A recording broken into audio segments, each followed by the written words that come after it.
So I'm going to ask you a question. How are you going to define the success of your Camino? Or put in another way, what is going to have to happen in order for your Camino to be a failure? Buen Camino. Now I'm going to tell you about the walk from Carrión de los Condes to Cazadilla de la Cueza. This is a shorter day. It's 17.3 kilometers. You can go further. There are towns just beyond this town. So if you want to make a longer day of it, you can do that easily. But for us, we stopped there. It took us 21,600 steps, and we did it in barely under 4 hours. Now, first of all, when you enter Carrión, it's not the most beautiful. You are on a road, but leaving Carrión is lovely. You cross an old stone bridge and you pass a big monastery, and then you do walk along another road, but it's a quiet road. There's hardly any cars at all, and there are trees, so it's kind of a nice exit for several kilometers. In fact, we actually enjoyed the whole day walking. There are 2 places in between that you can take a rest. One is a food truck, and that is at 7.5 kilometers. And then a few kilometers beyond that, there is a rest stop with some benches and some trees, but there is no water. So you won't get water until you get to the town. And there is water. There is a fountain right as you enter Cazadilla. So if you do need water at that point and you plan on walking further, I would fill up there. For food, we did breakfast on the go, dinner on the go. But for lunch, we stopped again at an albergue. This was called Hostel Camino Real in Cazadilla, and we paid €6 for 2 chorizo tortilla de patatas, and they were delicious and we really loved them. But as I said, some people go on to Ledigos or Terradilla de las Templarios, and that can make for a long day, up to 26 kilometers, so depending on what you're ready for. Now I want to talk a little bit about the Meseta. Yes, we are there now, and we are getting a good taste of what it's about. A few things we noticed that I'd like to share with you. First of all, flies and gnats. We haven't really had any flies and gnats up to this point, but they are quite a bit of them now. It's not terrible at all. In fact, there's lots of times when there's none around at all. But sometimes we have gotten them in the ears, in the eyes. We've both swallowed a few, but we didn't really notice it till we hit the Meseta. Second of all, stickers and burrs and thorns. It's very dry in the Meseta, so the plants dry out and create a lot of burrs and thorns, and they can get stuck in your socks and in your shoes. So really pay attention to where you're walking so you don't have to worry about that. I've had to pick quite a few out as we stop along the way. So I'm going to ask you a question. How are you going to define the success of your Camino? Or put in another way, what is going to have to happen in order for your Camino to be a failure? I think this is a question most of us, at least us first-timers, don't really ask specifically. And what happens is we get this very romantic idea in our head of what the Camino is going to look like, and that we're going to start where we start and we're going to walk the entire way, and maybe there'll be some blisters and some uncomfortable days, but basically it's just going to be this very romantic, beautiful story to tell at the end. And the reality is that's not how it works. I mean, sometimes it does. For some people it does. You see them get online and they're telling you all the beautiful stories, and you think, of course, that's going to happen to me. And sometimes it does, and sometimes it doesn't. And I think it's really good to be prepared. If you are one of those people where things don't go to plan, that you want to have, an idea of that before, ahead of time, so that you're not struck by this panic or despair when things just don't turn out the way exactly you thought they were going to. So I really encourage you to ask this question. Now, obviously I'm asking this question for a reason, because our Camino has not turned out the way that I thought it was going to. I'm sure if any of you have watched some of our previous videos, you've heard us kind of allude to the fact that I've had blisters. I have in fact had blisters for 3 weeks since day 2, and I can't get rid of them. And most of the time they're not that big of a deal. I have tried every kind of thing to deal with them. Everybody has lots of advice. Everybody has what works for them, and I've tried it all, and nothing has really worked. So we walked out of Carrión de los Condes. There's a really long walk. It's like 17.4 kilometers to the next town.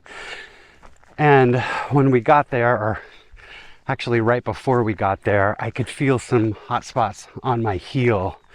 So this was new blisters.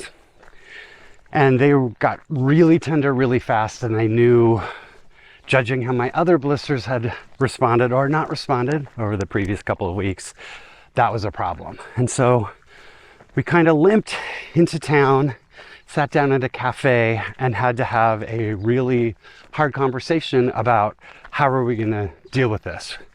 We still had, I don't remember exactly what it was, but there was still a distance to walk that day to where we thought we were going to stay. The problem is that because of my blisters, we've taken a lot of rest days.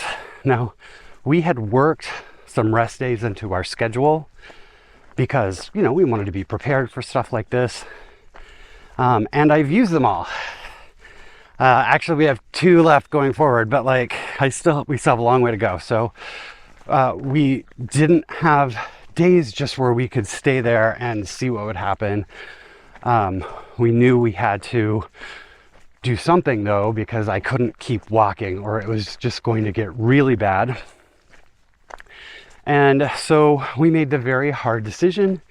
We had the cafe guy call us a taxi. The taxi took us to Sahagún, and then from Sahagún we got on a bus to León. It was very disappointing. And I will say that it was that disappointment almost turned into guilt, where I felt like I was, having a failure of our Camino and everything was going to be terrible. But I'm a person who's pretty good at catching myself in those moments. And I realized it wasn't a failure because I was doing the responsible thing, right?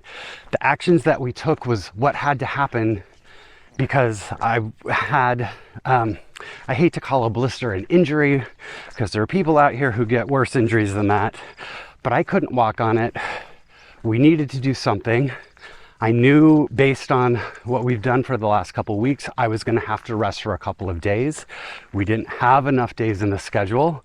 So the only way forward was for us to bus ahead, skip a couple days of walking so that we had a couple of extra days where we could sit in León and just heal.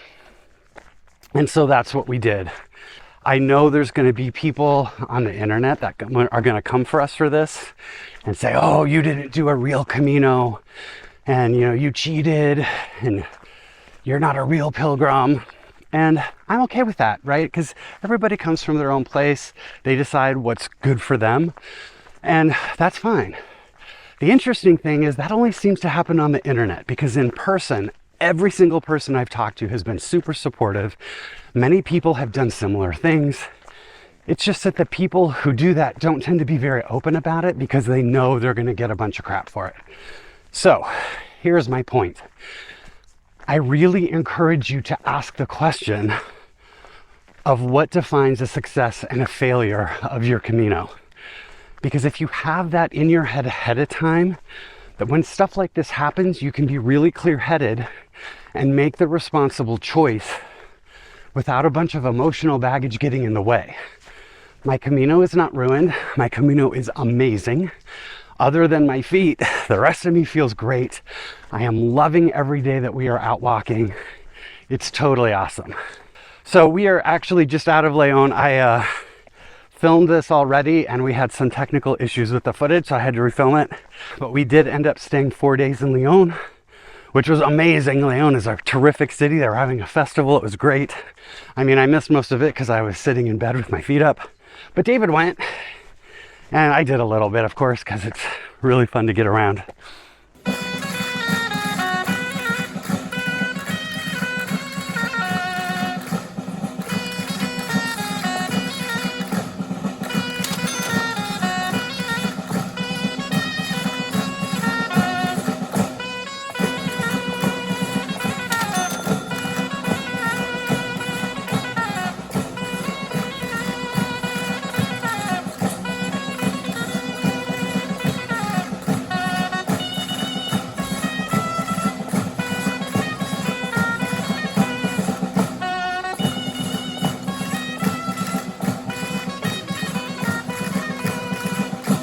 But it's what had to happen.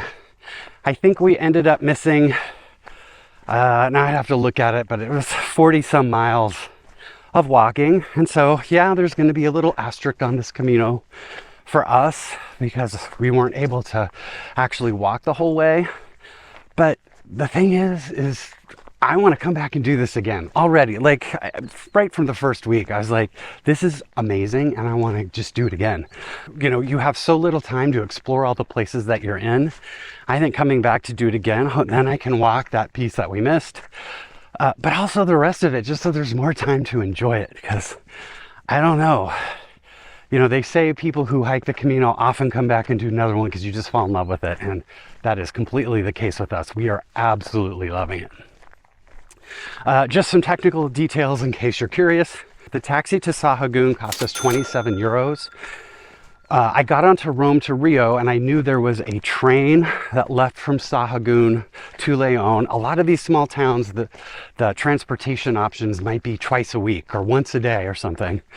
So I knew there was a train that night. It was like 5 hours later, but the taxi driver was super nice. And when we got to the train station, he had very little English, but he was able to tell us there's a bus coming in 45 minutes. So it was an Alsa bus, and it cost us like 650 euro each to take that bus all the way into León. It was very easy. Again, I got online and booked my tickets. 3 other pilgrims got on that same bus. One was a guy who was hiking the Camino in stages, and oh goodness, is that a quail? No, that's a hooded lark. Sorry. Crested lark. Got distracted. David's behind me.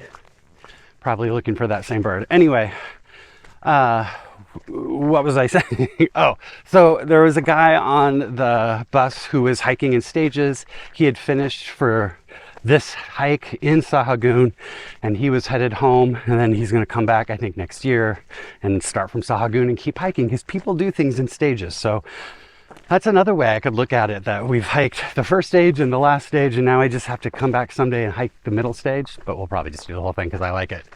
And then there were 2 girls who I'm not really sure, but I think they had just gotten separated from their hiking buddies and so they were bussing ahead to catch up. And you know, all of those options are fine. There are a million ways to do the Camino. Yes, it's great, and the completist in me wants to just start at the beginning and hike all the way to the end and not miss a single step. But sometimes life happens and you have to roll with it.